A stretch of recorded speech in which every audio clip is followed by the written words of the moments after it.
A good Erev Shabbos, Parshas Vayera.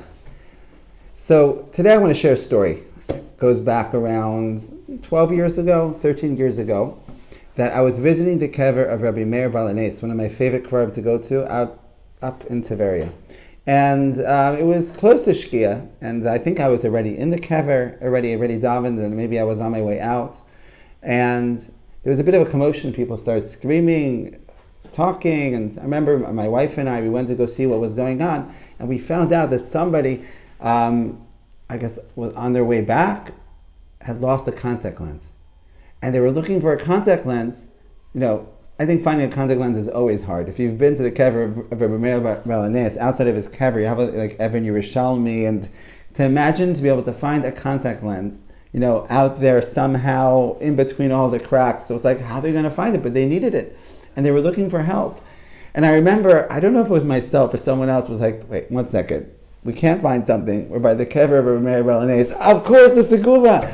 Let's say it. Amar Rabbi Binyamin, 𝗟𝗘𝗧'𝗦 𝗟𝗘𝗧'𝗦𝗧 𝗪𝗟. Right, that if you've ever said it, I know I lose things often, I've said it. If you lose some object, we have Medrash, this week's Parsha, right? Not the Segula, but this week's Parsha, we have the Medrash, right? That if that everything is in a chazaka of not being able to see it. We can't see it. Until HaKadosh Baruch Hu opens up our eyes and we're able to see it. In this week's Parsha, where we have Hagar, and Hagar's out there, and she's with Yishmael, and he doesn't have any water, he's going to die, and Hashem opens up her eyes, and she's able to see the well. Okay, I know you're all thinking, just finish up the story. Okay, so what happened in the story? Someone said it, and Baruch Hashem was getting dark already. It was kind of like, the buzzers, buzzer scoreboard coming down. Baruch Hashem, they found the contact lens. Now, if you ever said the segula or saw other people do it, what's really going on over here? What is this? And somehow things just seem to show up. So there's a Gemara in Sanhedrin, I believe it's in Sanhedrin, that says that there are 3 things that come only behesach hadas. First, when a person has hesach hadas, for now we'll just say they're not paying attention. They're not thinking about it. Right? One of them is a scorpion. We're not going to talk about that now. One of them is Mashiach. Right? Also, fascinating, when Mashiach comes and we're not thinking about it. I thought we're supposed to be mitzapa to Yeshua. We're not going to speak so much about that now. And the third one is a metzia, a lost object. A lost object comes when a person is not thinking about it. How does that work? And I've experienced it. Just recently lost something. I was spending hours and hours. Really, it was very important. It was time sensitive. I couldn't find it. And then, a few days later, bam, just shows up. So I think to understand the depth of this, really take it away as a message for us in our parnasa and in our lives. So we have a Gemara in Tainis speaks about bracha. Right? One of the teachings we shared in a Torah me under an umbrella. If you didn't see it, make sure to look. Make sure to find that Torah. Very important Torah. We're standing in the rain. That's a teaching of Rav Yitzchak. We have another teaching from.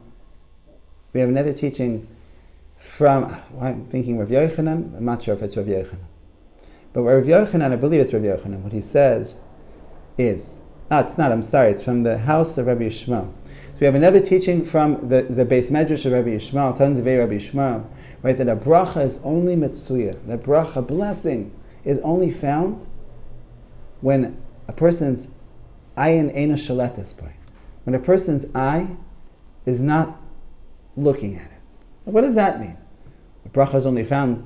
Right? A lot of people speak about this ayin hara. People are very concerned about ayin hara. The depth of perhaps of what we could understand, one level of understanding it is that Rabbi Yishmael was teaching is that when we have our eyes on something, when we're so focused on something, that's not where bracha happens.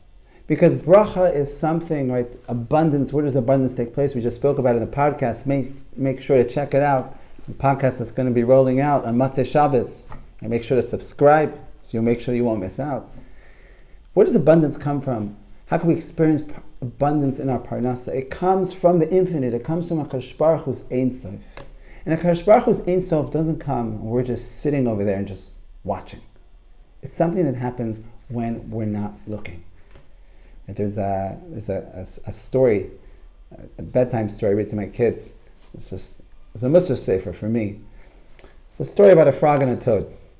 You're laughing. Frog and a toad. Our audience here knows I like to speak about frog and toad. Gewaldig. It was written by a Jew. I don't think he understood what he was writing. And the story goes that one day the frog, his plant has this beautiful garden. And Toad comes along and he sees Frog's garden. He's like, wow, what an amazing garden. And Frog says, Toad, it's not such a big deal. You can also make a garden. Really, I can make a garden? How? So he says, here, take some seeds, put it in the ground, and just wait, and you'll have a garden. So Toad gets some seeds. He goes to his backyard, and you see it's an illustrated book, so you have to see the pictures. You reach out, make a comment. I'll send you a link to the ebook. You can see it. And he's planting, and suddenly, Frog from a distance hears shouting. He runs over. What's going on over here? And he sees Toad screaming, "Grow, grow, grow!" And he's looking at him. What's he doing? And he sees Toad. First he screams and he says, what? It's not growing. He puts his face down to the ground. Grow! Grow! Frog says, what are you doing? He said, well, I want to see my garden. So he says, what? You're scaring the seeds. They're not going to grow. You're scaring the seeds. Shh. Just wait. Okay. So that night Toad goes to bed. In the middle of the night, he can't sleep. He's thinking about his garden. I want to see this garden already. So, it's such a shame that my seeds are so afraid. You know what? I'm going to help them out. So he goes down in the middle of the night. They show a picture sitting there with a candle.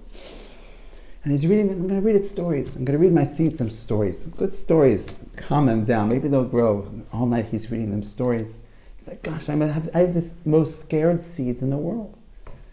The next day he comes out. He starts playing his violin for his seeds.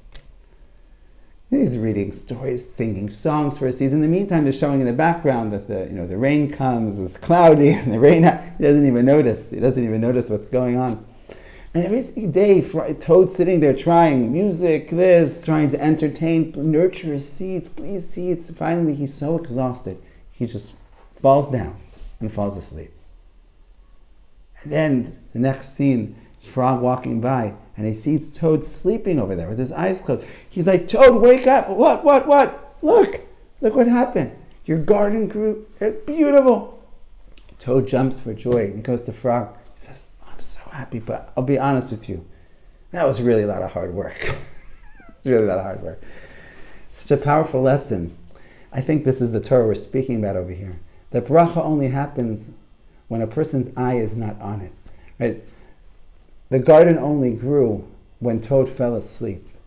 The Metzia, the lost object, only shows up when we have Hesach Hadas. When we have Hesach Hadas, when we're not looking for it. And so too, Geula only comes, Mashiach only comes, Geula in our life only comes when we're not thinking about it. Because when it comes to our life, and I see this in my own life and from conversations with people, for an opportunity for a new job, an opportunity for in investments, people, we have to do Ishtadlus. Of course we should do Ishtadlus. But we know at the same time that we do our Ishtadlus, when we optimize our profile and we link that, we follow all the strategies and we hire the coach and we reach out to people and we do this and we do this and we do this, there's a certain point in our process that we need to go to sleep. There's a certain point we need to be told, just give it its time and space. Close our eyes and say, HaKadosh Baruch Hu, I recognize that the bracha is going to come from you, and Hashem, you'll bring the bracha the way that you're going to bring the bracha. But it's when we let go, that's when we're able to experience the abundance. Have a good Shabbos.